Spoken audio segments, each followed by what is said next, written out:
Welcome back, guys. I'm Micah. I'm Matt, and today we're going to check out the movie called Wrath of Man. The movie was directed by Guy Ritchie, and it stars Jason Statham, Holt McCallany, and Scott Eastwood. The plot summary for this movie is that a new security guard for a cash truck surprises his coworkers when he shows his hitman-like skills during an attempted heist. The crew is left wondering who he is and where he came from. Soon, the marksman's ultimate motive becomes clear as he takes dramatic and irrevocable steps to settle a score. After watching this movie, what were your first thoughts? I thought it was a pretty good movie for what it was. I don't know too much about Guy Ritchie as a director, but you've kind of told me a little bit that he kind of likes to almost tease the audience and kind of explain the plot a little bit more towards the middle of the movie. So I think I started watching the movie and I thought it was good at the beginning, and then I got a little confused towards like the middle of the movie, and then what he does is he kind of explains what happened in the beginning kind of towards the middle of the movie. That's like his specific directing style, which is actually kind of cool for a movie, because going into this movie I thought it was just going to be another Jason Statham action movie, you know, like where he plays, I mean, for this movie he does kind of play the stereotypical guy who can't be hurt, you know, he's like invincible, you know, he can shoot anyone, you know, he's got like these crazy skills that he puts to the test. But I thought overall good movie, and Guy Ritchie seems to know obviously what he's doing in these style of movies. I guess with Wrath of Man specifically, it's kind of more of a deeper plot compared to maybe a typical Jason Statham movie.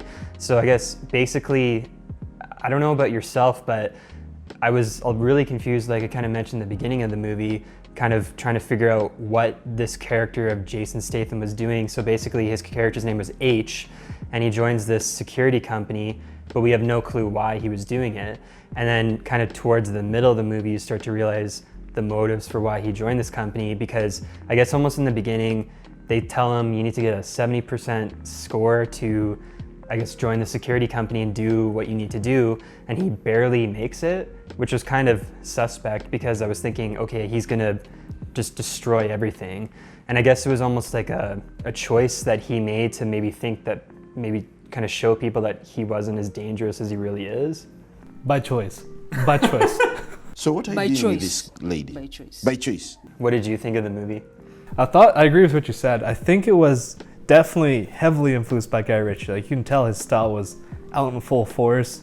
Even the filming style of this movie, like, I don't know what cameras he uses specifically, but the way he just shoots these movies, and I guess the cinematography would be responsible for this. I don't know who that was, but it has his style of this movie, and then the plot had the style where, like you mentioned, it's all out of order. So you're introduced to the plot, but then you realize, well, that wasn't the start of the whole plot, and then they kind of go forwards, they go back, they go forwards, they go back, they're just bouncing all over the place, trying to explain more and more to the audience. And I think it works. It's a Guy Ritchie movie, that's what you expect. It's done fairly well for what it is, like you mentioned as well. Jason Statham is when you watch one of his movies, you usually, for the most part, you know what you're gonna get. It's just gonna be like, maybe grab some popcorn, watch a good action flick, like it's about it. It's like, almost like the Rock movies, like what he makes is like not the greatest, but they're enjoyable. Whereas this movie, I think it's better than most Statham movies, where it's just like he's gonna be killing tons of guys for the next 2 hours. There's actually somewhat of a plot, it's a bit deeper, it's more in depth. I think it was done better than most of his movies. So I think Guy Ritchie really pulled this forwards. Problem with this movie I had was actually with a lot of the plot. So even though the plot was good and the way they pulled it off was done correctly, there were some major plot holes in this. Without spoiling anything, so much of this plot was up to chance, where if this was real life, this movie, there was so much chance involved where it would not go down the way that was planned. What do you think about the plot? I do agree with you in that respect. I guess, are you kind of talking about like what happens to H's character throughout the whole movie? Are you kind of talking about how you thought he was almost like an invincible character, just in what happens to him? Like, I know it's a movie, but like, you know, certain things would happen, you would not survive those specific things, and like certain things happen to the character H, which is like the main, I guess, portion of the movie, and then you don't really realize that until the middle of it. So it's kind of weird, like you mentioned, like you kind of almost think it's a different movie and then it almost like switches completely and does like a complete 180.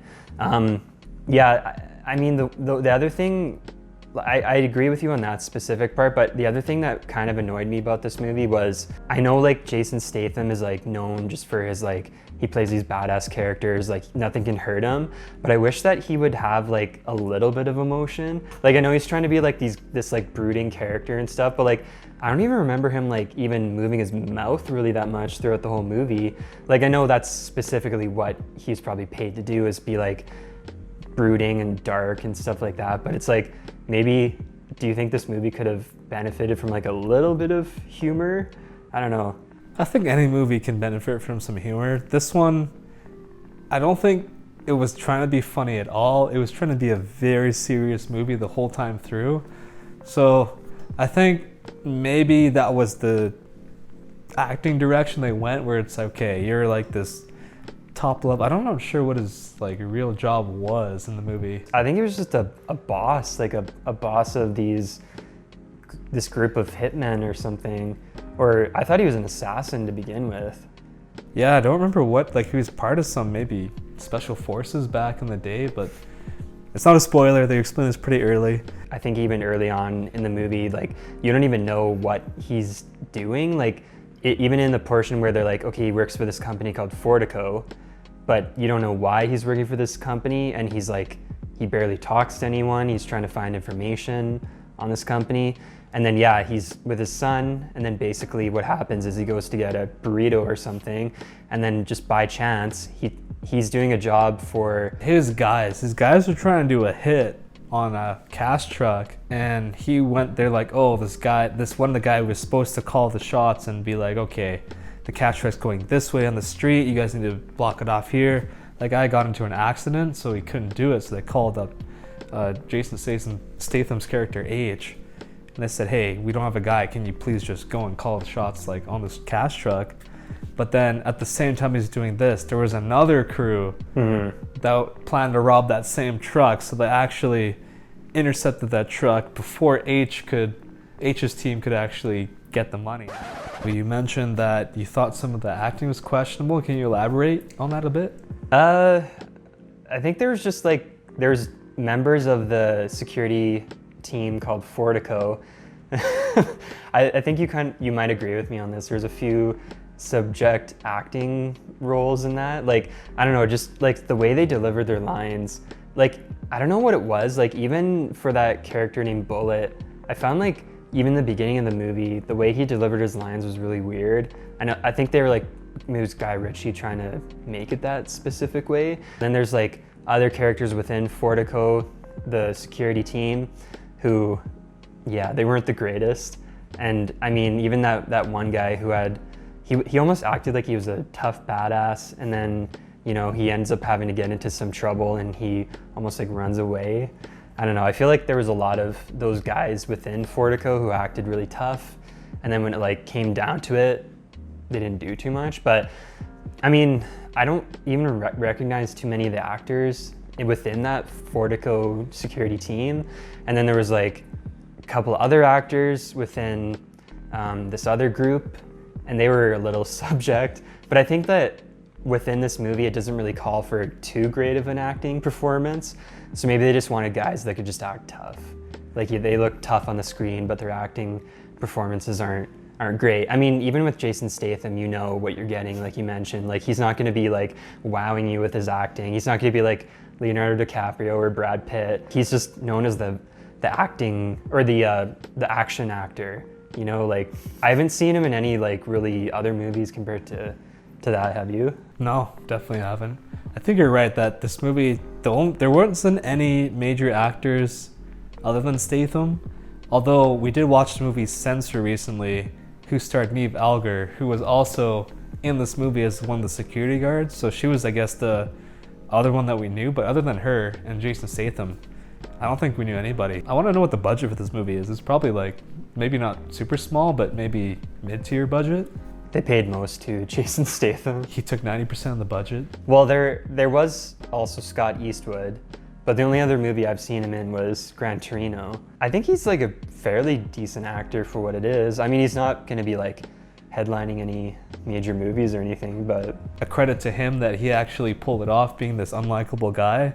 Whereas when I watched the movie, after I watched it, I'm like, wow, this guy's a dick. Like I don't like this guy. as an actor, if you can pull it off, I mean, you're doing Yeah. a good job. You're not gonna expect crazy, epic, award-winning acting performances in these type of movies. What they gonna do with the bad actors? They're gonna throw them away. What are your final thoughts on the movie? Who should watch this? I think anyone who is into big action movies would like this movie, and obviously Guy Ritchie fans will like this movie. You mentioned you've seen more Guy Ritchie movies compared to me. The only other one I've seen was Gentleman? Was yeah, it The Gentleman. Yeah. I like that movie well enough, I think. It's like the Guy Ritchie style. You like Jason Statham as an actor. When you think of action actors, you think of Jason Statham, and people just automatically think either him or The Rock. So if you like those types of movies, like you mentioned, popcorn flick. So if you just like to watch some good action, you know, not too great of a story. I mean, it keeps you on your toes at points, but I mean, it's not gonna win any big performances. What about yourself? It's a decent action flick. That's about it. Nothing special. Thanks for watching, everyone. If you have any other movies you'd like us to check out, let us know in the comment section down below.